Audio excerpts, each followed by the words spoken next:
Hello guys, my self Gayatri Sharma और मैं आपको इस चैनल में बताना चाहती हूँ इंटीजर्स के बारे में। ठीक है, काफ़ी बच्चों को ये नहीं आते और मुश्किल लगते हैं। इसको करने का तरीका बहुत ही आसान है। ठीक है, इसको किस तरह से किया जाता है वो आप -7। ठीक है, इसको किस तरह से किया जाएगा, आपको साइन का ध्यान रखना पड़ेगा जो मैं आपको समझाऊँगी।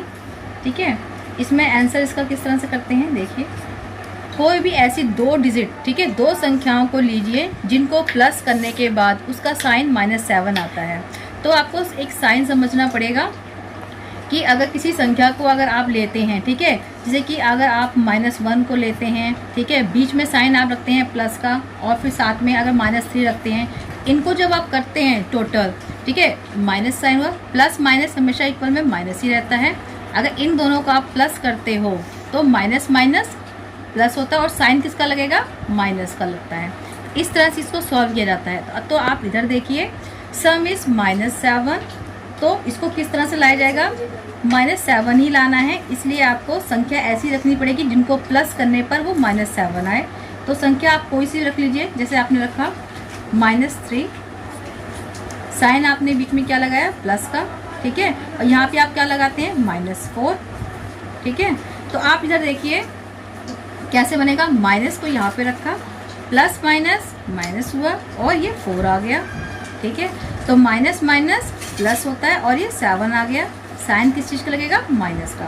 इस तरह से ये सॉल्व किया गया आपको। ठीक है, आप लोगों को समझ आ गया बच्चों। तो अगला क्वेश्चन देखते हैं। देखिए बच्चों, इसका सेकंड क्वेश्चन, ठीक है, इसको किस तरह से किया जाता है। इसमें आपसे पूछा गया है डिफरेंस -10।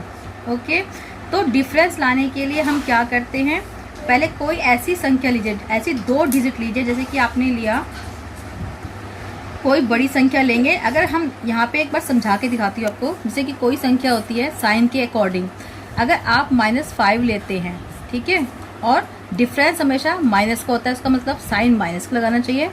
ठीक है, ऐसी कौन संख्या, अब यहाँ पे आप यहाँ पे 2 लेते हो, ठीक है, यहाँ पर तो अगर कोई संख्या लेते हो, जैसे कि माइनस, ये हो गया माइनस माइनस, ओके, प्लस होता है। ठीक है, तो ये अब देखिए साइन किस चीज़ का लगेगा, अगर 5 में से 2 जाएंगे तो -3 का। तो आपको ये लाना है, इस तरह से आप यहाँ पे देखिए -10 दिया गया है, तो आपको ये निकालना है इसके अकॉर्डिंग। तो आप देखिए ऐसी कौन संख्या लें कि ये साइन निकल के आंसर आपका पुट अप हो। तो आप कोई संख्या रखते हैं, -12 रखा, मैंने रखा आपकी तरफ से। ठीक है, आप कोई संख्या रख सकते हैं बड़ी, बीच में साइन दो, डिफरेंस बताया गया है, आपका मतलब माइनस, इसका मतलब साइन होता है माइनस का। ठीक है, फिर आपने ब्रैकेट लिया, इसमें आपने रख दिया -2। ठीक है, अब देखिए ये संख्या ऐसे की ऐसी रहेगी, माइनस माइनस प्लस होगा, ठीक है, और ये 2 हो जाएगा, इक्वल -10। देखिए अब देखिए यहाँ पे ये -12 रखा, मैंने ब्रैकेट से बाहर निकाला, प्लस ये 2 रखा, ये -10। अगर 12 में से 2 को माइनस करेंगे तो आपका आंसर क्या आएगा, -10 आएगा। ठीक है बच्चों, आशा करती हूँ आपको ये समझ में आया होगा कि डिफरेंस क्या होता है और सम क्या होता है। आई होप, मैं आशा करती हूँ बच्चों आप सबको ये समझ में आ गया होगा। ठीक है, आपको मैं अगला क्वेश्चन समझाती हूँ। इसी तरह से एक क्वेश्चन आप देखिए जिसमें आपसे पूछा जाएगा कोई क्वेश्चन, सम इज 0। ठीक है, तो आप 0 कैसे निकाल सकते हो, ऐसी कौन सी संख्या है जिसे आप इसमें पुटअप कर सकते हो और उसका आंसर 0 निकलेगा। तो आप रखोगे, जैसे कि कोई संख्या रखी, जैसे कि 4 हो गया, ठीक है, साइन बीच में प्लस का लगाया, ठीक है, हमें, और यहाँ पे मैंने -4 रखा। देखिए जब आप ये संख्या को प्लस या फिर माइनस करते हैं तो प्लस माइनस माइनस ही हो जाता है, वो 0 में कन्वर्ट हो जाता है। इस तरह से देखिए 4 प्लस माइनस माइनस हो जाएगा और यहाँ पे 4 आ जाएगा। ठीक है, तो इसका आंसर 0 आ जाएगा। इस तरह से हमेशा याद रखना बच्चों कि प्लस माइनस, ओके, हमेशा माइनस होता है।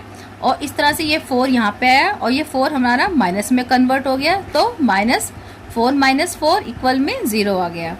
तो आप सबको समझ में आ गया बच्चों।